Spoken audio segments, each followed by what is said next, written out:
Let's spend some time talking about tips for working with highly mobile and homeless students. You might want to refer to the handout called Tips for Tutors Working with Highly Mobile and Homeless Students.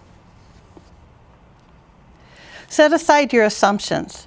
The student that you're working with did not choose to be homeless or highly mobile. It is simply the situation that their family is currently in. Young children do not always see homelessness as a bad thing or a stigma. It just is the reality of their current situation. As students become older, they tend to view homelessness as harder and worse and in a much more negative light because the transitions throughout their mobility and homelessness start to affect their friendships and their education. When you work with a student, try to remember that no two students learn the same way. They may even learn differently than you did. Some are visual learners and need lots of visual reminders and visual supports. Where they're apt to want to talk it out or figure it out through auditory means, these are our auditory learners. Then there are those who want to know why they need to learn everything.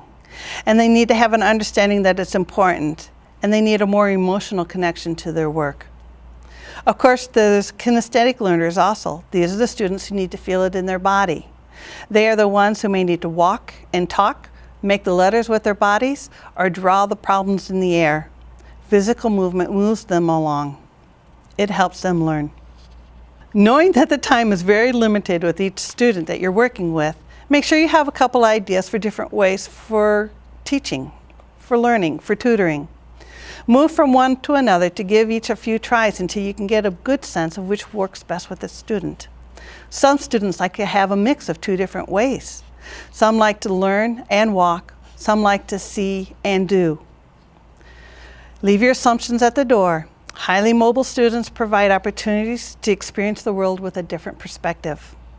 If a student is doing well at school, even after all their school changes, this may be a talented and gifted child who just really needs to be challenged.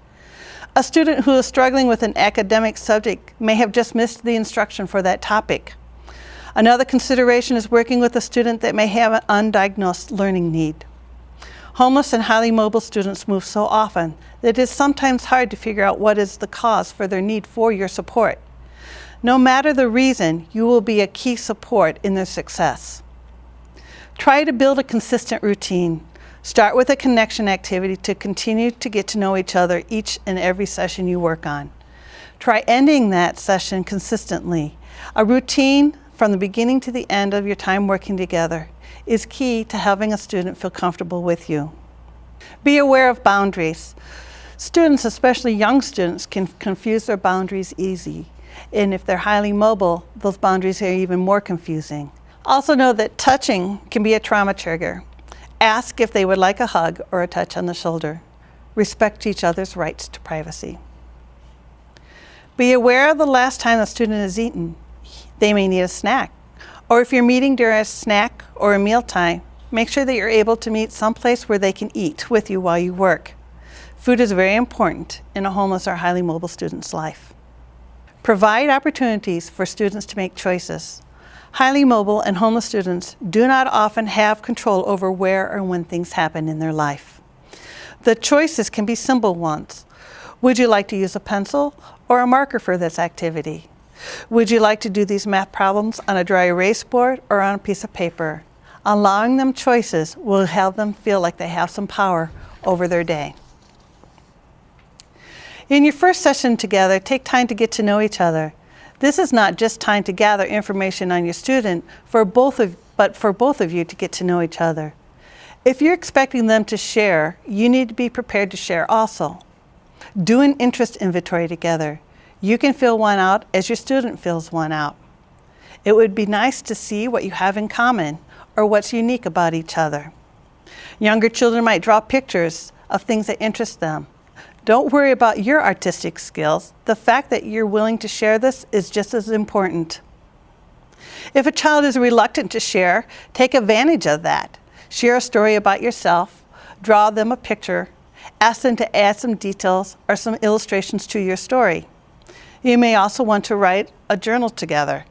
Always end this with positive comments about yourself, about your student. Either way, Let them take that work with them so they have it to take home with them at the end of the day. Keep your sessions as one-time sessions. Try not to continue work from one week to the next. Being able to finish something and have a finished product is important. Unfinished projects might just mean a never finished project. If you want to work on something for a few weeks, make sure that each week it is at a point that it's finished and that they could take it with them. Even if you have a finished project, they may not want to take it with them because they may not have a safe place to keep it where they're staying. Provide a place for it to be displayed or discuss how to protect it during transport, which really means how they can keep it safe at home, so that the adults at their home can also see what they're working on. Provide opportunities to read to your student. Even reading to older elementary students is important. Homeless and highly mobile students have busy adults in their lives, and reading at night may not happen. Reading with them is a nice way to connect easy, especially if it's something that you've learned about them during an interest inventory and is something that they have an interest in. They may have fear about keeping library books safe, but if there are donated books that you could share with them, allow them to take them home. Use this book to read together and then let them keep it. Find a place that is consistent and quiet for you to work at. Again, consistency is an important key in a homeless child's life. Make it your space to work together. Remember that routine and consistency is important, and is especially important in someone who's highly mobile. Praise your students when they've done something well. Any opportunity to be genuine and real is very important. Don't praise just to praise, but notice and acknowledge that when they've worked hard and they've shown good work, that you tell them that. Students have a good, genuine meter, and they will use it often to check it out. Check with the classroom teacher to see if there's an incentive program or a behavior program that the student is working with. Ask if it's an appropriate thing to use during your tutoring sessions. Many schools in Madison use a positive ticket or an incentive program. There may be a way to incorporate it into your tutoring times together. Remember to continue building trust by not taking away something that is already earned. If they earn it, they keep it. If they did not earn it, they do not get it. Watch for a change in behavior or attitude. There is something behind that change. Highly mobile students may need to check out your commitment or your sincerity. Many times in their lives, they've been disappointed by building relationships only to have them stop because they've moved. It is hard for them to believe that you will continue to be there for them. Stay patient and calm. Continue with your calm, firm enforcements of limits, and they will eventually come back to the space that you were before. Be prepared for your student to be gone.